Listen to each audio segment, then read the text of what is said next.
Yesterday we talked about inscribed angles and central angles. Today we're going to talk about inscribed quadrilaterals. So we know a quadrilateral is a four-sided shape. Inscribed means to have the point or the angle on the circumference.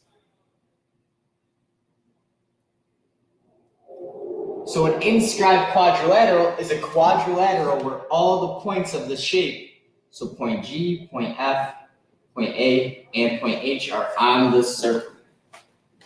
That's what it means to be inscribed. And there's a cool property that happens with these, and it has to do with inscribed angles. So if I look at my inscribed angle, FAH, that intersects an arc, FGH. And yesterday we learned an inscribed angle intersects an arc, and it's twice as big as that inscribed angle. So arc FGH is going to be 2 times 120, which equals 240 degrees. So this arc is 240 degrees. Now, since this is a circle, I could figure out the rest of the circle, or arc FAH,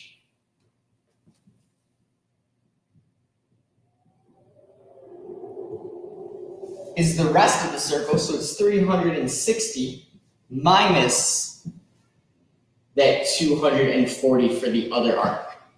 So arc FAH is equal to,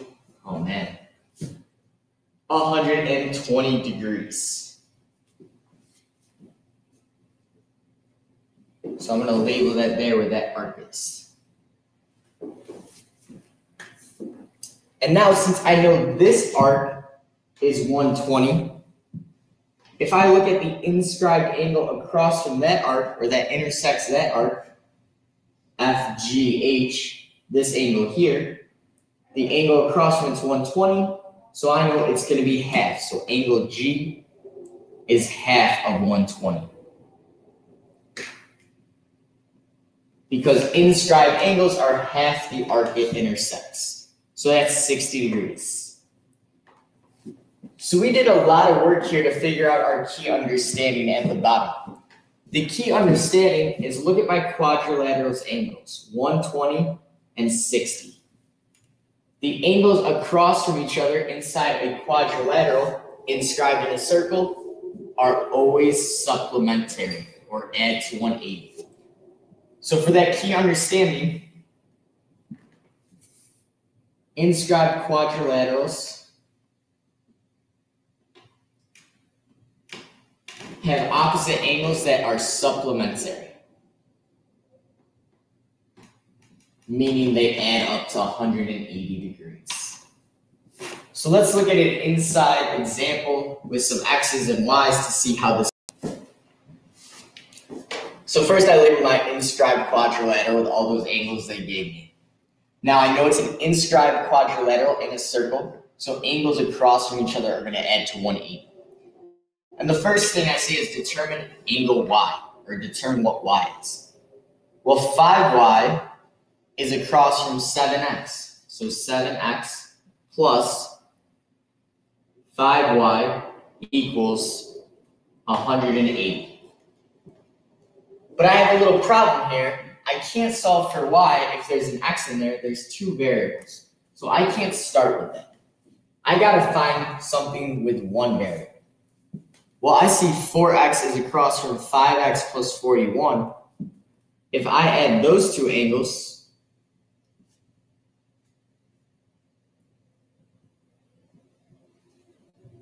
those also equal 180 because they are across from each other in an inscribed quadrilateral.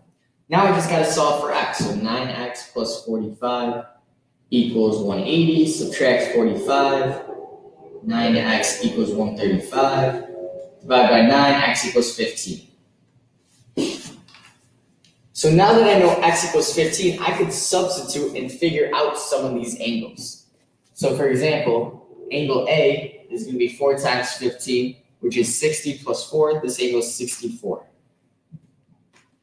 the angle across from it when I substitute is 116. So I figured out these two angles. And if I add those together, that makes sense. They add up to 180. 7 times 15, 70 plus 25.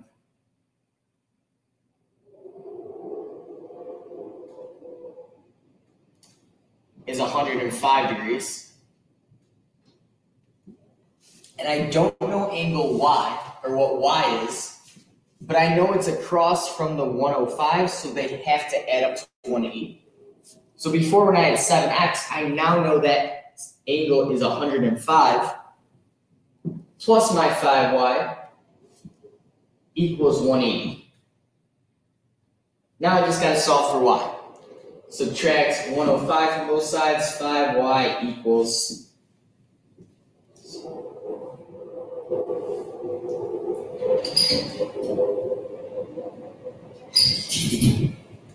75, y equals 50.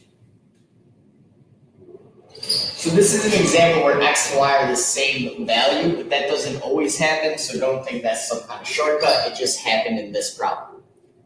So y is 15, so 5 times 15, this angle is 75 degrees. So now I have all my angles filled in. And the last question says determine arc ADC. So from A to D to C. You want to find this arc. Well, I want to see what angle is hitting that arc, which inscribed angle. So if I just follow back where it ends, this is coming from angle B. So my inscribed angle is 105. So I just got to take 105 times 2, and it will equal arc ADC. 105 times 2 is 210 degrees. So arc ADC equals 210 degrees. Because that inscribed angle, angle B, hits this arc ADC, and it's twice as big as my inscribed angle. So pause the video, try that next example on the right on your own. So just a quick thing, I couldn't fit my angle M in there, so I just have it labeled to the side, but that's angle I. So to set up my equation to solve for x here, I see that the two angles across from each other have x's in them, and they add up to 180 because they are across from each other inscribed in a circle. So 8x plus 40 plus x plus 50 equals 180. Then I just got to solve this. 9x plus 130 equals 180.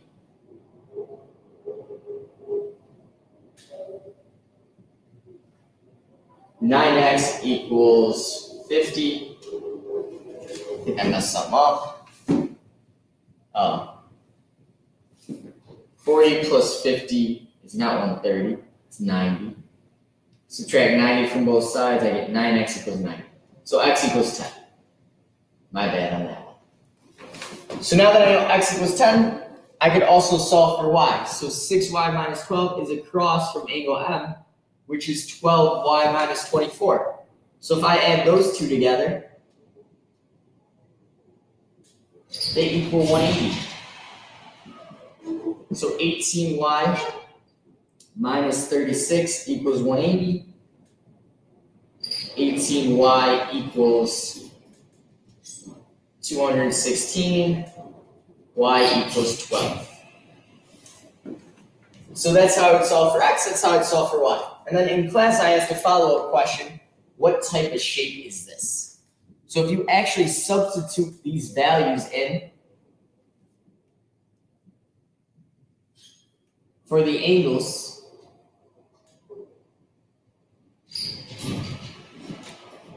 I know x is 10, so this angle is 60. I know y is 12, 6 times 12 minus 12 is also 60. 8 times 10 plus 40 is 80 plus 40, that's 120. 12 times 12 is 144, minus 24 is 120. So these two angles are the same in the bottom, and the two top angles are the same. So this is an isosceles trapezoid. And that's just for this example. These two always won't be equal, and those two won't always be equal. In this example, they are. The thing that's always true in inscribed quadrilaterals is angles across from each other add up to 180.